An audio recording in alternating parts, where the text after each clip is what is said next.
Hello বন্ধুরা, আসসালামু আলাইকুম। আপনারা কেমন আছেন? তো বন্ধুরা, আশা করি সকলেই আপনারা আল্লাহর রহমতে ভালো আছেন। তো বন্ধুরা, আজকে আমি খুবই গুরুত্বপূর্ণ একটি ভিডিও নিয়ে আপনাদের মাঝে হাজির হয়েছি। তো বন্ধুরা, আজকের এই ভিডিওটি তাদের জন্য যারা নাকি বন্ধুরা গৃহপালিত পশু পাখি অর্থাৎ গরু ছাগল এর খামার রয়েছে কিংবা বাড়িতে 4-5টি গরু রয়েছে।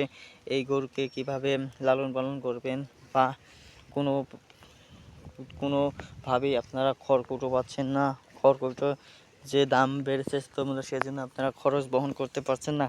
তো বন্ধুরা, আপনারা সহজেই কিন্তু এই ঘাসগুলো রোপণ করে তারপর বন্ধুরা আপনারা এই ঘাসগুলো আপনাদের গরু ছাগলকে খাওয়াতে পারবেন, আপনাদের খামারকে কিন্তু নিয়ন্ত্রণ করতে পারবেন খুব সহজেই। তো বন্ধুরা, শুধু তাই নয় বন্ধুরা, এই ঘাসগুলো কিন্তু বিক্রি করা হয়।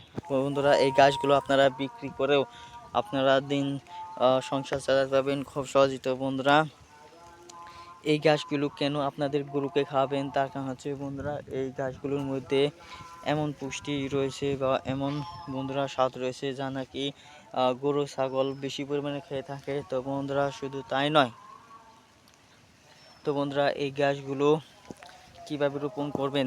তো বন্ধুরা, সেজন্য রোপণ করতে হলে আপনাকে অবশ্যই এই যে ছোটো গাছের যে গোড়া দেখতে পাচ্ছেন সেই গোড়াগুলো আপনাকে যে কোনো জায়গা থেকে আনতে হবে।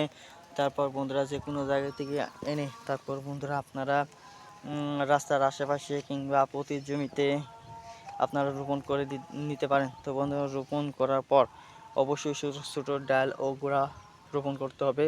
তারপর বন্ধুরা সেখানে ইউরিয়া সার দিতে পারেন, ছাই দিতে পারেন। তো বন্ধুরা, আপনাদের ইচ্ছে এরকমভাবে যদি আপনারা অনেক দিন পর্যন্ত রেখে দিন তাহলে বন্ধুরা এরকম সুন্দর সুন্দর ঘাস কিন্তু আপনাদের জমিতে হয়ে থাকে দেখতে পাচ্ছেন। তো বন্ধুরা, নদীর রাস্তার পাশে কিন্তু এই গাছগুলো রোপণ করা হয়েছে।